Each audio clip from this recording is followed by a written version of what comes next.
नेपाल में एक जिला लगता है, जिले का नाम है रसुवा। रसुवा जिले के अंतर्गत आने वाला एक गांव है। गांव का नाम है उत्तर गया गांव पालिका 5 और यहाँ का रहने वाला एक व्यक्ति, इसका नाम होता है कमल परियार। उम्र जिसकी लगभग 35 साल के आसपास होती है। उसने जंगल की तरफ देखता है। देखता क्या है कि वहाँ धुंध सी उठ रही है। उस धुंध को जानने की उसके अंदर उत्सुकता जग जाती है और जानने के लिए वो एक बड़े से विशाल से पेड़ पर चढ़ जाता है। और जैसे विशाल पेड़ पर चढ़ता है, वो देखता क्या है कि जो त्रिशूल नदी है, त्रिशूल नदी में बहुत तेजी के साथ पानी बह रहा है और उसके सामने जो भी वस्तु पड़ रही थी, चाहे पेड़ पौधे हों या फिर जानवर हो, जो भी था वो साथ साथ बहते चले आ रहे थे। उसने इससे पहले कि उस पेड़ से उतरने की कोशिश करता, उसने लोगों को मैसेज दिया, संदेश दिया कि बाढ़ आ रही है। लोग भी समझ जाते हैं और लोग भी इधर उधर भागकर अपनी जान बचाने की कोशिश कर रहे थे। अब चाहे पालतू जानवर हो या इंसान हो, जिसे देखो वो इधर उधर भाग रहा है और सुरक्षित स्थान पर पहुंचने की कोशिश कर रहा था। लेकिन कमल परियार जो होता है, उस पेड़ पर ऐसा चिपक जाता है कि उसे उतरने का उसे अवसर ही नहीं मिलता, मौका ही नहीं मिलता।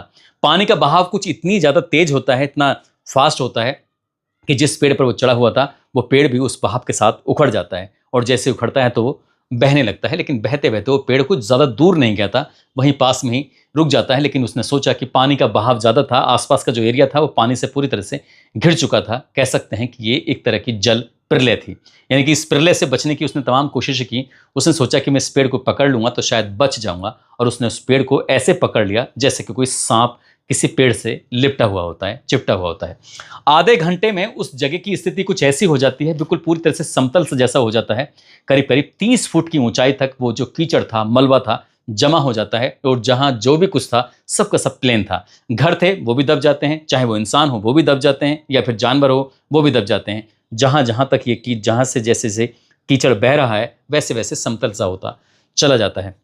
उसके कुछ देर बाद पूरे देश भर में अलर्ट जारी कर दिया जाता है। अलर्ट जारी होने के बाद रेस्क्यू अभियान शुरू हो जाता है और नेपाल की आर्मी हो या एपीएफ हो या फिर नेपाल की पुलिस हो, करीब करीब 5000 जवान लग जाते हैं ढूंढने में कि लोग कहाँ कहाँ फंसे हुए हैं, कैसे बचाया जा सकता है। ऐसे ही बचाते बचाते पहुंच जाते हैं इसी उत्तर गया गांव पालिका 5 में, और वहां थोड़े से फासले के बाद पता चलता है कि बड़े विशाल पेड़ पर जो कमल परियार होता है वो एकदम से चिपका हुआ है, जिस सांप की तरह लिपटा हुआ है। उसे छुटाने की कोशिश कर रहे थे और उसने, जैसे कोई बच्चा अपनी माँ से लिपट जाता है, शायद वो पेड़ से कुछ ऐसे ही लिपटा हुआ था।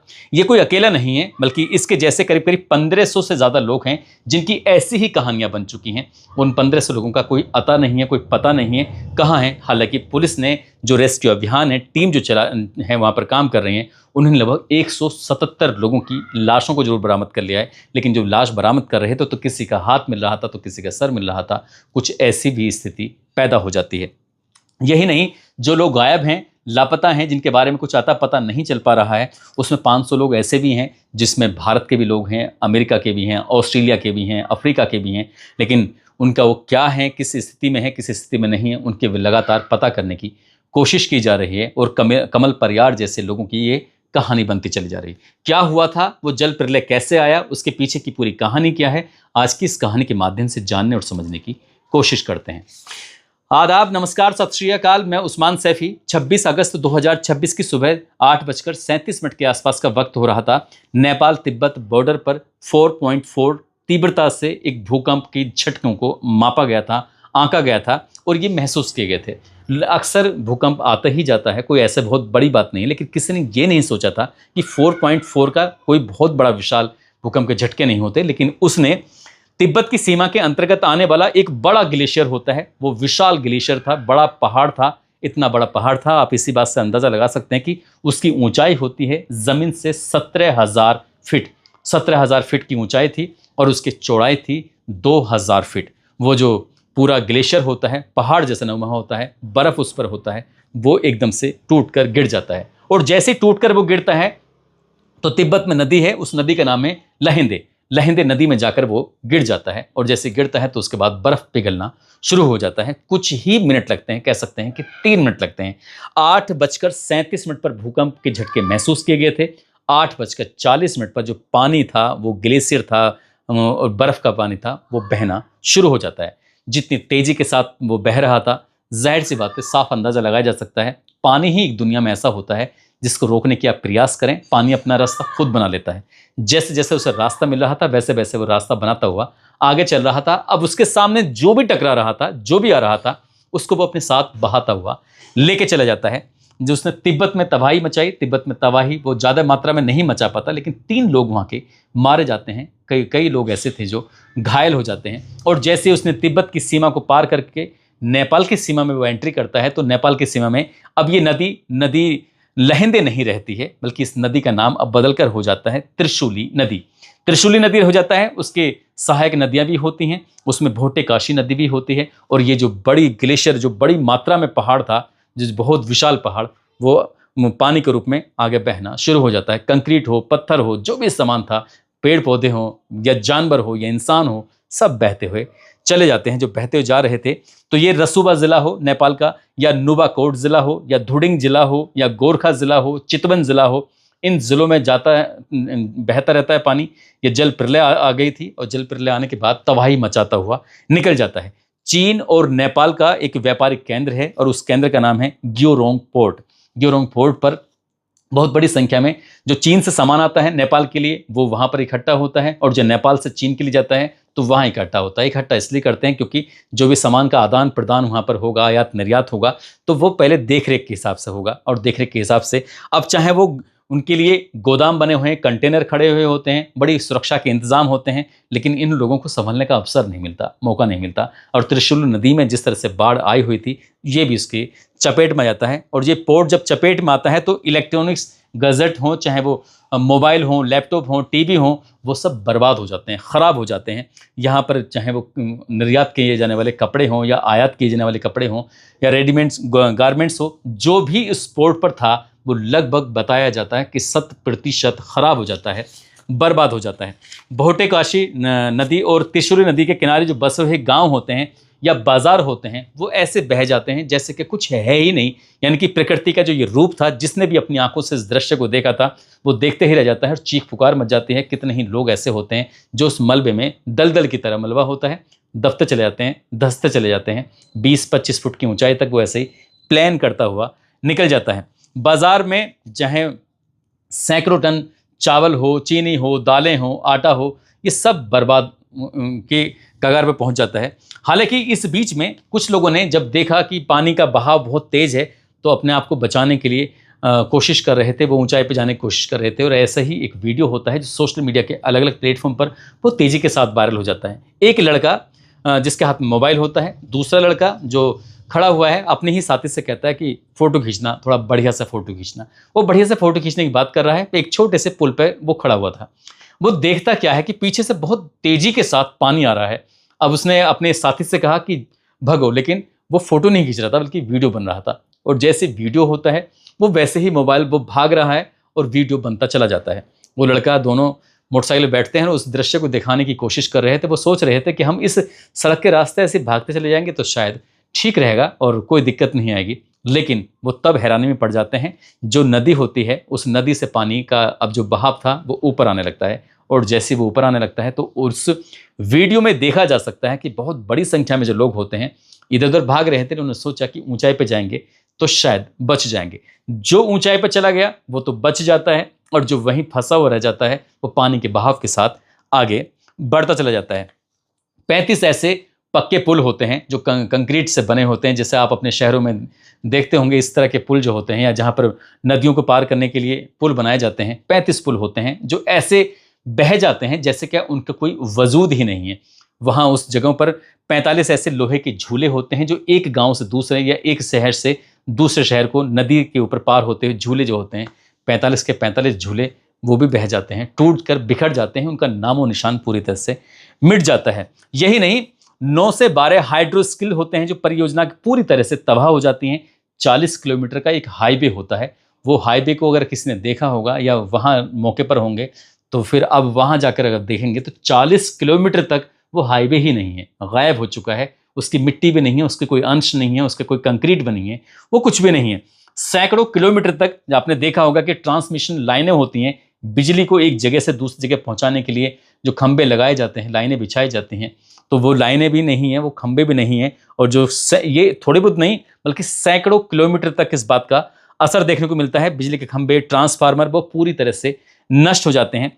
चितवन एक ज़िला जो लगता है, जिसका मैंने नाम पहले भी लिया है, क्योंकि चितवन में इसका असर भी बहुत ज़्यादा मात्रा में देखने को मिलता है। ये मैदानी इलाका है, यहाँ पर सब्जियाँ उगाई जाती हैं। सब्जियों के साथ साथ चाहे वो गाय भैंस पलने वाली बात हो या बकरियां हो या फिर मुर्गी का फार्म हो।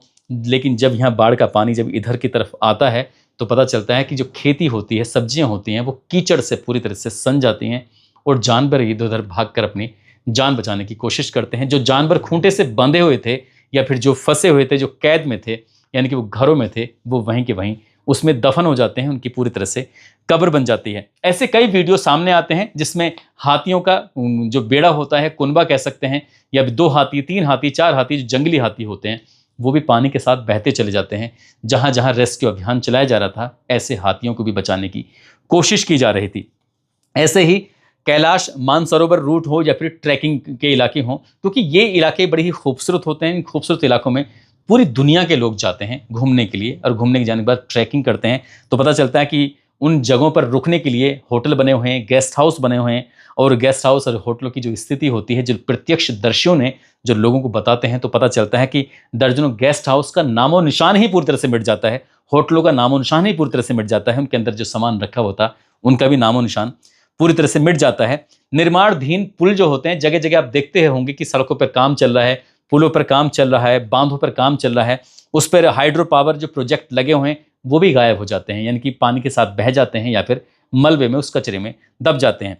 अब चाहे टरबाइन हो, जनरेटर हो या फिर मशीनें हो, मलबे में दब जाती हैं। बुलडोजर मशीन हो, क्रेशिंग मशीन हो, ट्रक हो, डंपर हो, बड़ी बड़ी गाड़ियां हो, इसी तरह से उनकी हालत भी ऐसी हो जाती है। और जो होटलों के सामने या मार्केट में जहां जहां उस पानी का असर था, उस बाढ़ का असर था, एसयूवी बसें हों या गाड़ियां हों या फिर कुछ भी हो, जो भी था चपेट माता चला जाता है और संख्या पहुंच जाती है हजारों की तादाद में।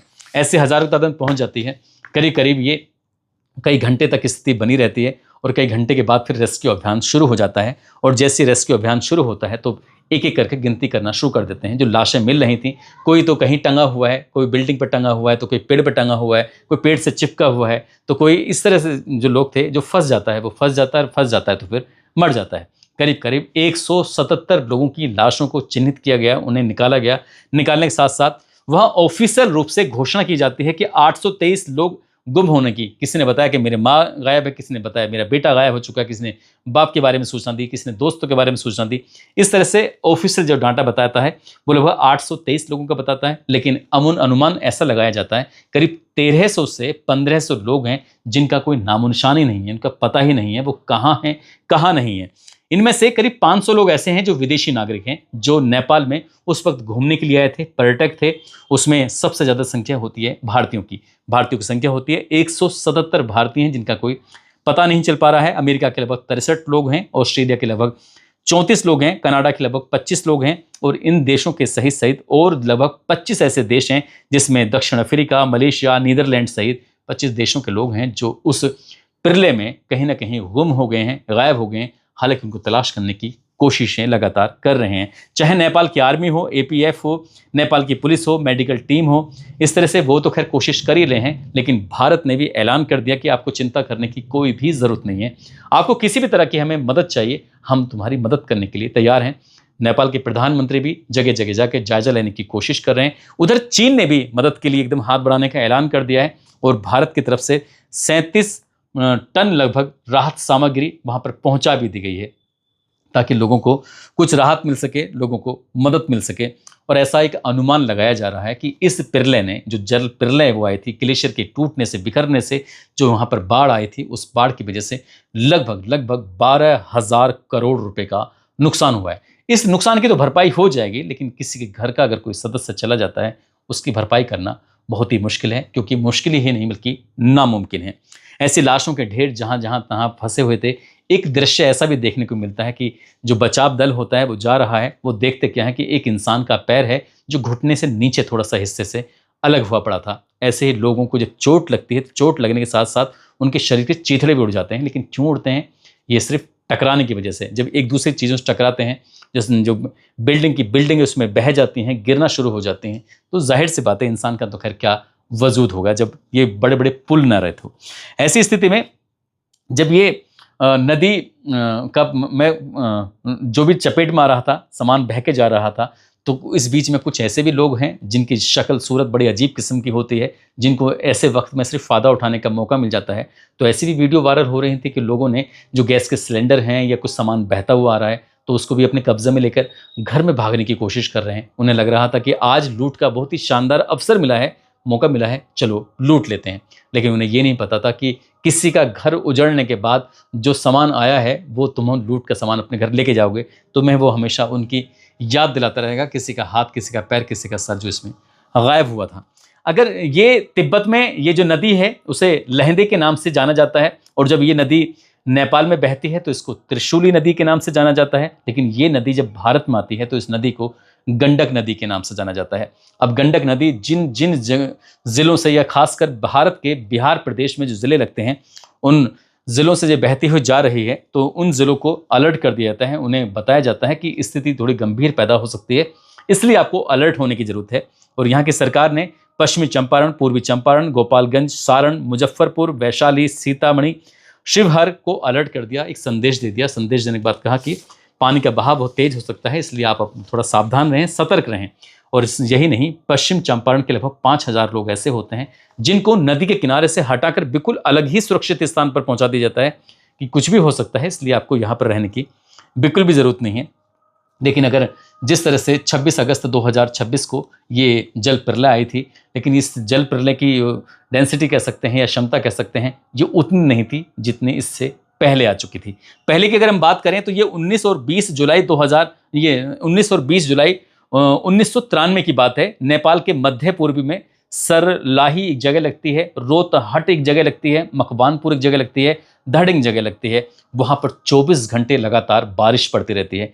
इतनी बारिश पड़ती है कि उस बारिश का जो आकलन किया जाता है 540 मिलीलीटर के हिसाब से किया जाता है। और उसकी वजह से जो बारिश होती है तो उसमें तूफान भी होता है, उसमें पानी भी होता है, और उसकी चपेट में आने की वजह से सरकारी आंकड़े बताते हैं कि 1300 लोगों की मौत हुई थी उसमें। साल 1993 की बात है, जुलाई का वो महीना था। लेकिन अगर गैर सरकारी आंकड़ों की हम बात करें तो उस प्रलय में लगभग 3000 लोग मारे गए थे। लेकिन इससे भी बड़ा प्रलय आया था 25 अप्रैल 2015 को। नेपाल के जो आधुनिक इतिहास की अगर बात करें तो ये शायद सबसे विशाल प्राकृतिक आपदा थी। ये 25 अप्रैल 2015 की सुबह लगभग 11:56 के आसपास का वक्त हो रहा था। 7.8 तीव्रता वाला भूकंप आ जाता है, और जैसे भूकंप आता है तो उसके बाद इस भूकंप का नाम रखा जाता है गोरखा भूकंप। और गोरखा भूकंप में 8,962 लोगों की मौत हो जाती है, जिसमें 22,000 से लोग लगभग घायल हो जाते हैं। वो भी ऐसे वैसे नहीं, गंभीर रूप से, किसी का हाथ गायब तो किसी का पैर गायब, कुछ इस तरह से जिनको जिंदगी भर जब तक वो जिएंगे तब तक वो गम के साथ जिएंगे। उसमें मरने वालों में 78 लोग भारत के भी थे, चीन तिब्बत के लगभग 27 लोग थे, बांग्लादेश के 4 लोग थे, और 80 लाख लोग इससे पूरी तरह से प्रभावित हुए थे। ऐसा बताया जाता है, आंकड़े बताते हैं कि 5 लाख घर ऐसे थे जो इस तीव्रता में जो भूकंप आया था उसमें बिल्कुल पूरी तरह से तहस नहस हो जाते हैं, ध्वस्त हो जाते हैं, खत्म हो जाते हैं।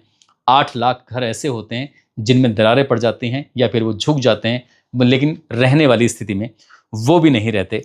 इसमें ये भी बताया जाता है कि 19 या 22 की संख्या रही होगी जो पर्वतारोही, बहुत से लोग जो माउंट एवरेस्ट पे जाते हैं चढ़ने के लिए, वो मारे जाते हैं। और लगभग टोटल मिला के 300 ऐसे विदेशी नागरिक थे जो कि ट्रैकिंग करने के लिए आए हुए थे, वो भी इस भूकंप में यह कह सकते हैं कि प्राकृतिक आपदा की चपेट में आने की वजह से उनकी मौत हो जाती है, मारे जाते हैं।